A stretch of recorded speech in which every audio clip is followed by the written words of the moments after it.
দেখেছেন কি সুন্দর আমার বৌদি, আহারে সুইট মাই ডার্লিং। আ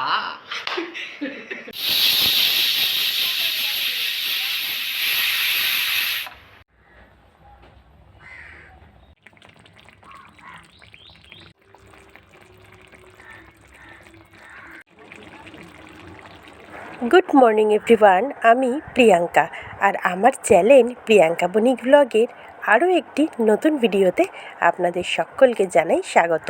আশা করব আপনারা সকলেই ভালো আছেন এবং সুস্থ আছেন।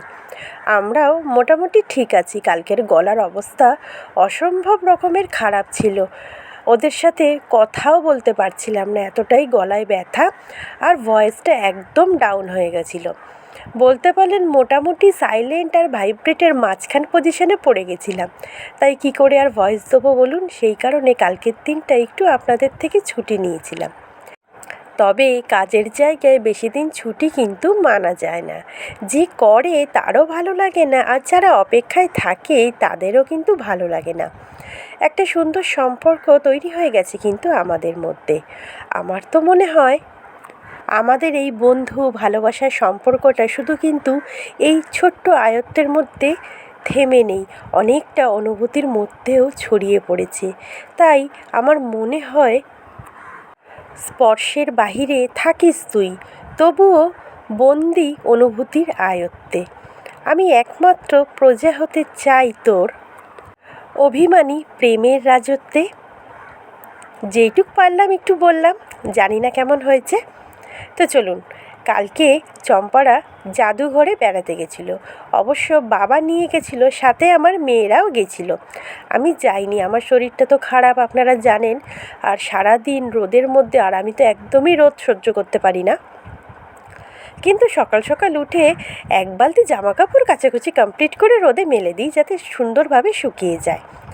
তবে সাইনাস আর মাইগ্রেন থাকার কারণে রোদের তেজটা আমার একদমই সহ্য হয় না, প্রচণ্ড মাথার যন্ত্রণা করে। শীতকাল হলে তাও নয়, একটু সানগ্লাস, চশমা চোখে আর ছাতা টানিয়ে ঘুরে বেড়াতাম। এই গরম পড়ে গেছে, তার মধ্যে এত কড়া রোদ কালকে উঠেছিল, আমি আর সাহস করে যেতে উঠতে পারিনি। তো ওরা ঘুরে ঠুরে চলে এসছে, দুপুরে এসে বাড়িতে ভাত খেয়েছে। আর সকালে টিফিন করছি এখন, আপনারা দেখতেই পাচ্ছেন। ঘুগনিটা সেরে ফেললাম আপনাদের সঙ্গে গল্প করতে করতে। এবার গরম গরম লুচি ভাজবো, আর ওদের সবাইকে আগে খেতে দিয়ে দেবো, পরে আমরা খাবো। তবে কালকে আমি গেছিলাম ডাক্তারের কাছে আমার সুগারের রিপোর্টটা নিয়ে। ডাক্তার দেখে বলল, ঠিক আছে, সুগারটা একটু বেশি আছে ঠিকই, তবে ভয় পাওয়ার কিছু নেই। আর খুব যে রেস্ট্রিকশান করতে হবে সেটাও কিছু নেই, তবে যেইটুখানি করতে হবে সেটা নিয়ম মাফিকই করতে হবে। 15 দিনের ওষুধ দিয়েছে। 15 দিন ওষুধ খাওয়ার পর আবার কিডনি, আবার সুগার টেস্ট, আরও যা যা আছে, ইউরিক অ্যাসিডও দিয়েছে গা হাত পা ব্যথার জন্য। সমস্ত রিপোর্টটা করে 15 দিন পর আবার যেতে বলেছে। 15 দিন ওষুধটা খাই, আজ থেকে ওষুধ চালু হয়েছে। ওষুধ সকালে একবারই দিয়েছে, সকালে টিফিন খাওয়ার আগে। খালি পেটে কিন্তু নয়, টিফিন খাওয়ার আগে ওষুধটা খেয়ে টিফিনটা খেতে হবে। আর টাইমে, প্রতিদিন একই টাইমে বলেছে টিফিনটা খেতে। এখন লুচিগুলি ভেজে নিচ্ছি, বেশ ফুলকো ফুলকো লুচি ভাজছি কিন্তু। আর আপনারা তো জানেন আমি কিন্তু বেশ ফুলকো ফুলকো লুচি রান্না করি।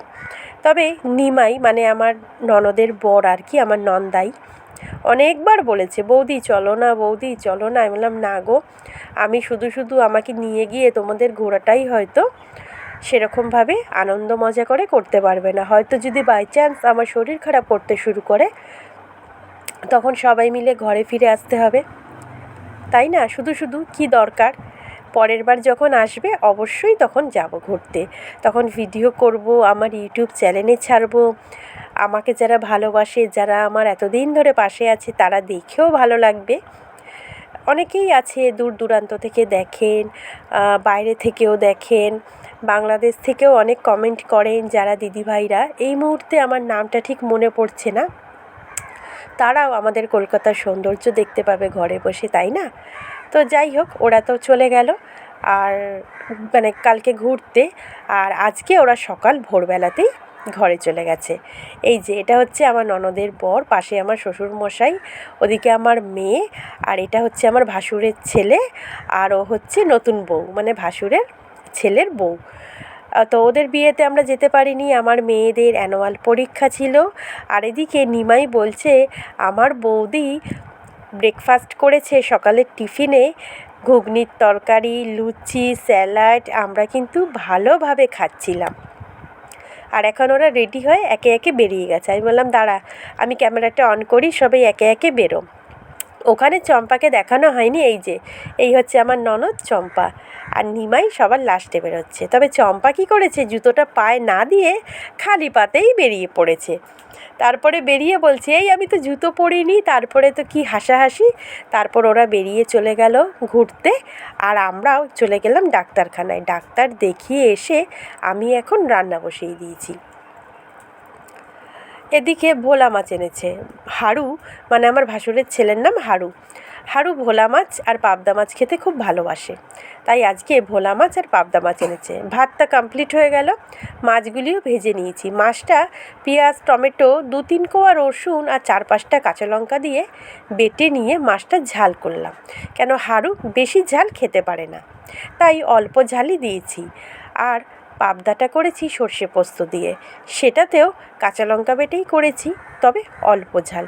ওই যে হারুর বউ অতটা ঝাল খেতে পারে না, তবে চম্পার নিমাই কিন্তু ভালোই ঝাল খেতে পারে।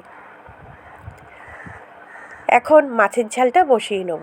একটু লঙ্কার গুঁড়ো দিয়ে দিলাম, আর সামান্য একটু কাশ্মীরি লঙ্কাও দিয়েছি, যাতে রঙটা একটু ভালো হয়। দেখবেন একটা কথা আছে কিন্তু, পেহেলে দর্শনধারী বাদ মে গুণ বিচারি, মানে আগে দেখার সৌন্দর্য হতে হবে, তারপরে তো বোঝা যাবে যে সেই জিনিসটা বা সেই খাবারটার মধ্যে কতটা গুণ আছে বা কিছুই নেই।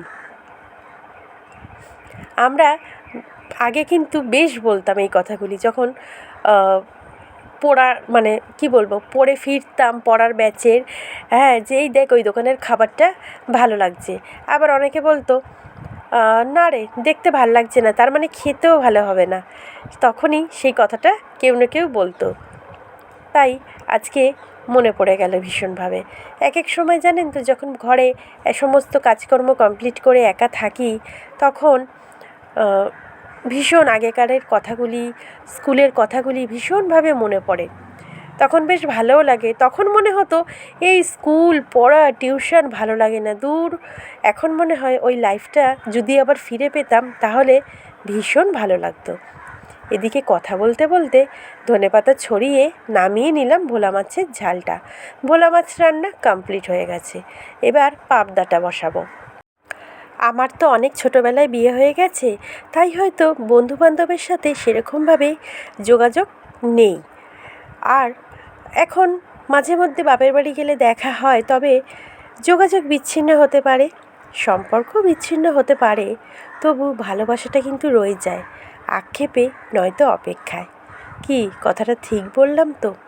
এটা যে কোনো কারোর সাথেই কিন্তু হতে পারে, তাই না? তো যাই হোক, পাবদা মাছগুলি একে একে ভেজে নিচ্ছি। আর পাবদা মাছ কিন্তু কড়াইতে দিলে ভীষণভাবে ফাটে, তাই পাবদা মাছে সবসময় লবণ হলুদের সাথে একটুখানি যদি কাঁচা সর্ষের তেল মেখে নেওয়া যায়, তবে তুলনামূলকভাবে কম ফাটে। আর চেষ্টা করতে হবে পাবদা মাছগুলি ভাজার সময় যাতে কড়াইটাতে একটু ঢাকনা চাপা দিয়ে ভাজা যায়। তো পাবদা মাছগুলি ভেজে তুলে নিয়ে কালো জিরে ফোড়ন দিয়ে মিক্সিতে বেটে নিয়েছিলাম সর্ষে, পোস্ত আর কাঁচা লঙ্কা। তবে কাঁচা লঙ্কাগুলি কিন্তু গাছ থেকে পেড়ে এনে দিয়েছিলাম। ঘরের আনা কাঁচা লঙ্কাগুলি, মানে বাজার থেকে কিনে আনা কাঁচা লঙ্কাগুলি ফুরিয়ে গেছিলো, তাই ভাবলাম গাছের লঙ্কাই দিই। আর আমাদের গাছের লঙ্কাগুলি না মারাত্মক রকমের ঝাল, সে যে কী ঝাল আপনাদের বলে বিশ্বাস করানো যাবে না। একটা লঙ্কা খাওয়া মানে যে অনেক, মানে ভীষণ পরিমাণে ঝাল খায়, সেই হয়তো গোটা একখানা লঙ্কা খেতে পারবে। আর যদি কারোর এই শীতের সময় বা এই শীত থেকে গরম পড়ছে এই সিজনে ঠোঁট ফেটে থাকে, তাহলে সেই লঙ্কা যদি একবার লাগে, আর দেখতে হবে না, সারা দিন ঠোঁট জ্বলবে। তো যাই হোক, আজকে একটু মনে হয় বেশিই কথা বলে ফেলছি আপনাদের সঙ্গে। কালকে যেহেতু আসতে পারিনি, ভিডিওটা এটা অবশ্য কালকেরই ভিডিও, আপনারা অবশ্য দেখে বুঝতেই পারবেন। তবুও কালকে ভীষণভাবে ইচ্ছা ছিল আপনাদের সঙ্গে শেয়ার করার, কিন্তু ওই যে প্রথমেই বলেছি গলার অবস্থা এতটাই খারাপ যে আর সাউন্ড বার করতে পারিনি। আর এদিকে আমাদের বাড়ির পাশে দুটো গাছে দুখানা কাকের বাসা করেছে। আর কাকের বাসা মানে তো বোঝেন, সারা দিন ওই জন্য আমার ভয়েসের সাথে আপনারা শুনতে পাচ্ছেন কাকা আওয়াজ। মানে রাত 3টে থেকে যে শুরু হয় এই চলে একদম সন্ধ্যে 6টা পর্যন্ত। 6টার পর একটু ক্ষান্ত থাকে, তারপরে রাত 3টে বাজলে আবার শুরু হয়ে যায়। কথা বলতে বলতে দেখেই নিলেন রেসিপিটা কীভাবে সর্ষে পোস্ত দিয়ে পাবদার ঝালটা করলাম। তবে এই মানে সর্ষে পোস্ত বাটার মধ্যে কিন্তু একটুখানি যদি বাদাম বা চারমগজ দেওয়া যায় অথবা সাদা তিল দেওয়া যায় তাহলে কিন্তু আরও এই রান্নাটা টেস্ট হয়ে যায়। কেননা সর্ষের একটা তেল আছে দানা জাতীয়, আর তিল বা বাদামও দানা জাতীয় তেল জাতীয় একটা শস্য দানা, সেই কারণে বেশ ভালো লাগে। একবার করেছিলাম বটে, দারুণ হয়েছিল। তখন অবশ্যই ইউটিউব চ্যানেল ছিল না, তাই আপনাদের সঙ্গে শেয়ার করে হয়ে ওঠা হয়নি। আর এখন মাছটা নামিয়ে নিয়ে তরকারিটা বসিয়ে দিচ্ছি। ডাঁটা, আলু, কুমড়ো আর এই বড়ি ভেজে তরকারি করব। পাঁচমিশালি তরকারি যেরকম আমি করি সেই তরকারি বানিয়েছি। তবে চম্পা বলে গেছিলো, বৌদি সকালবেলায় মানে দুপুরের রান্নায় আর ডাল করতে হবে না, কেন ওরা না সেরকমভাবে দেখলাম মানে খুব যে ডাল দিয়ে ভাত মেখে খায় সেটা না, ডাল করলে অল্প একটু নেয়। তাই রাত্রিবেলায় কালকে ডাল করেছিলাম, পেঁয়াজ দিয়ে ডাল করেছিলাম, আলু সিদ্ধ মাখা, ডিমের অমলেট, আর দুপুরের মাছ ছিল, পাঁপড় ভাজা, এইসব দিয়ে রাতে খাওয়া হয়েছিল।